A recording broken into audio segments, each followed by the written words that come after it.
పెహల్గాంలో ఉగ్రదాడి నేపథ్యంలో భారత ప్రభుత్వం పాకిస్తాన్ మీద ప్రతీకారానికి అయితే సిద్ధమైంది. అందులో భాగంగానే సింధు జలాలను పాకిస్తాన్కి సరఫరా కాకుండా అడ్డుకునడంలో విజయవంతమైంది. ఆ తర్వాత పాకిస్తానీయుల వీసాలను రద్దు చేసింది. మెడికల్ వీసాలను కూడా భారత ప్రభుత్వం రద్దు చేసింది. అలాగే భారత్లో ఉన్నటువంటి పాకిస్తానీలు ఎవరైతే ఉన్నారో 24 గంటల్లో భారత్ను వదిలి వెళ్లాల్సిందే అంటూ భారత ప్రభుత్వం వారికి హెచ్చరికలు జారీ చేసింది. ఈ నేపథ్యంలోనే ఇప్పుడు లష్కరే తోయిబాలో కమాండర్గా ఉన్నటువంటి అల్తాఫ్ లల్లీని ఈరోజు హతమొందించారు. దాంతోపాటుగా ఆయన ఇళ్లను కూడా నేలమట్టం చేశారు. ఈ ఉగ్రవాదితో పాటుగా మరో 2 ఉగ్రవాదులకు సంబంధించినటువంటి ఇళ్లను కూడా మన భారత భద్రతా బలగాలైతే వారి ఇళ్లను నేలమట్టం చేసినటువంటి నేపథ్యంలో ఎవరెవరి ఇళ్లను భారత భద్రతా బలగాలు నేలమట్టం చేశాయి, అలాగే ఈ అల్తాఫ్ లల్లీని ఎలా తుదిమెట్టించారనేది మనం పూర్తి స్థాయిలో విశ్లేషణ చేసుకునేటువంటి ప్రయత్నం చేద్దాం. మనం చూసుకున్నట్లయితే జమ్మూ కాశ్మీర్లోని పహల్గాం బైసరన్ లోయలో పర్యాటకులపై కొందరు ఉగ్రవాదులు కాల్పులకు తెగబడినటువంటి సంగతి తెలిసిందే.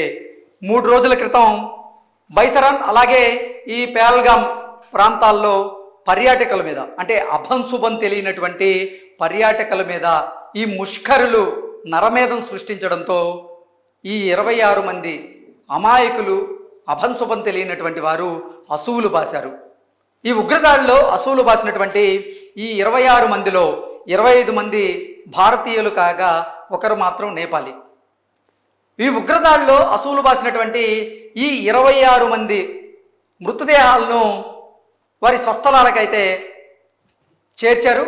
ఆ తర్వాత ఆ మృతదేహాలను చూసిన తర్వాత వారి కుటుంబ సభ్యులు కన్నీరు మున్నీరుగా విలపించారు, గుండెలు అవిసేరా రోధించారు. వారి రోదనలు అయితే మిన్నంటాయి.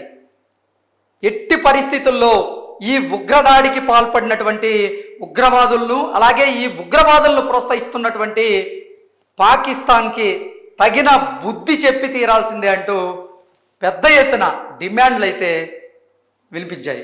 అలాగే అసలు యావత్ భారత జాతి మొత్తం కూడా ఈ ఉగ్రదాడి వల్ల రగిలిపోయింది.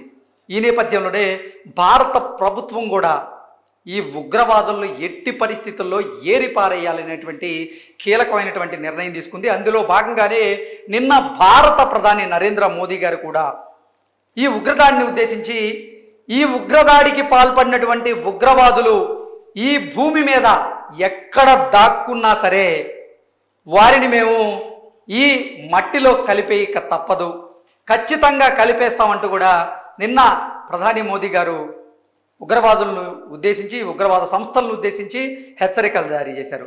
ఆయన హెచ్చరికలు జారీ చేసినటువంటి 20 గంటల్లోనే మన భారత భద్రతా బలగాలైతే ఈ ఉగ్రవాదులకు సంబంధించినటువంటి ఇళ్లను నేలమట్టం చేశాయి. అలాగే కొంతమంది ఉగ్రవాదులను కూడా హతమొందించారు. వాళ్ళు ప్రధానంగా లష్కరే తోయిబా కమాండర్ అయినటువంటి అల్తాఫ్ లల్లీని ఈరోజు మన భారత భద్రతా బలగాలు కాల్చి చంపేశాయి. దాంతోపాటుగా ఆయన ఇంటిని కూడా పేల్చి పడేశాయి, నేలమట్టం చేశాయి. అసలు భారత భద్రతా బలగాలు ఎవరెవరి ఉగ్రవాదుల ఇళ్లను నేలమట్టం చేశాయి, ఎవరెవరి ఉగ్రవాదులను కాల్చి చంపేశాయి అనేది ఒకసారి మనం విశ్లేషణ చేసుకునేటువంటి ప్రయత్నం అయితే చేద్దాం.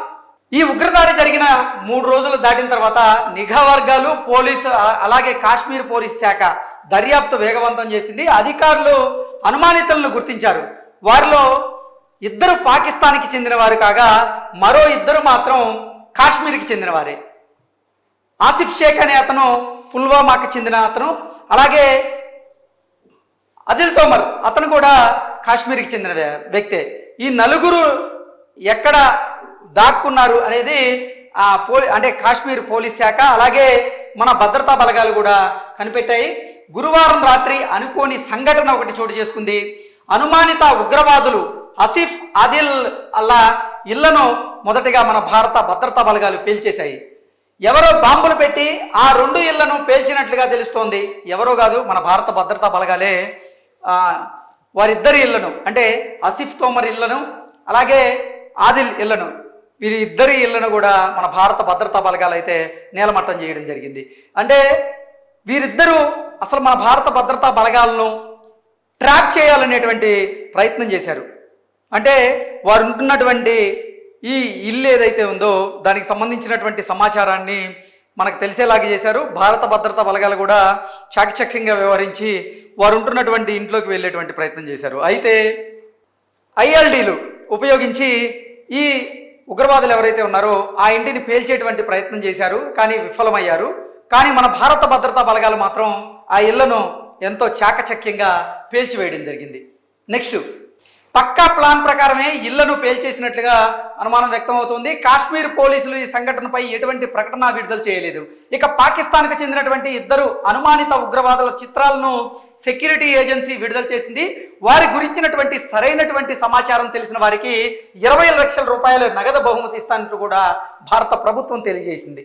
అలాగే భారత్ పాక్ల మధ్య యుద్ధ వాతావరణం మనం నిన్నటి నుంచి చూసుకున్నట్లయితే భారత్ పాకిస్తాన్ మధ్య యుద్ధ మేఘాలు కమ్ముకుంటూ ఉన్నాయి. సరిహద్దుల దగ్గర చూసుకున్నట్లయితే ఉద్రిక్త వాతావరణం ఉంది.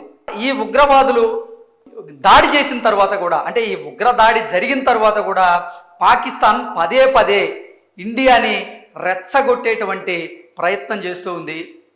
వాళ్ళు క్షిపణి ప్రయోగాలు కూడా చేశారు. వారికంటే ముందే భారతదేశం నౌకాదళం క్షిపణి ప్రయోగాలు చేసి విజయవంతమైంది.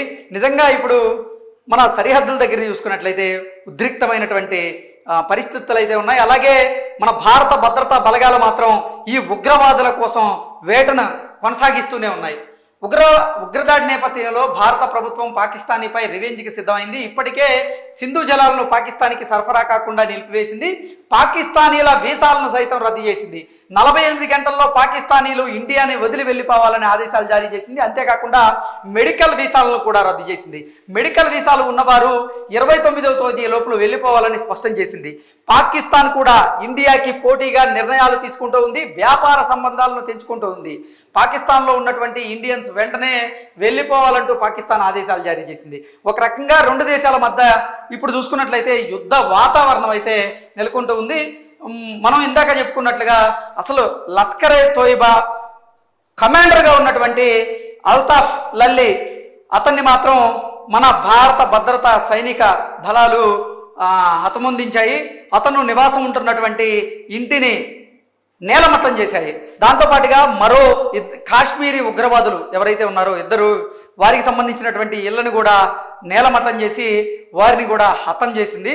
మిగతా వారు ఎక్కడున్నా సరే, మిగతా ఇద్దరు పాకిస్తానీ ఉగ్రవాదులు ఎక్కడున్నా సరే వారిని ఖచ్చితంగా మట్టిలో కలిపి తీరుతామంటూ కూడా భారత ప్రభుత్వం, భారత ప్రధాని, భారత సైనిక దళాలు కూడా చెప్తున్నటువంటి నేపథ్యంలో నిజంగా ఇటు పాకిస్తాన్ భారత మధ్య అయితే యుద్ధ మేఘాలు కమ్ముకుంటూ ఉన్నాయి. మరొక 2 రోజులు చూస్తే అసలు ఒక క్లారిటీ అయితే ఈ యుద్ధం మీద వచ్చేటువంటి అవకాశం మనకు స్పష్టంగా ఉంది. Thank you so much.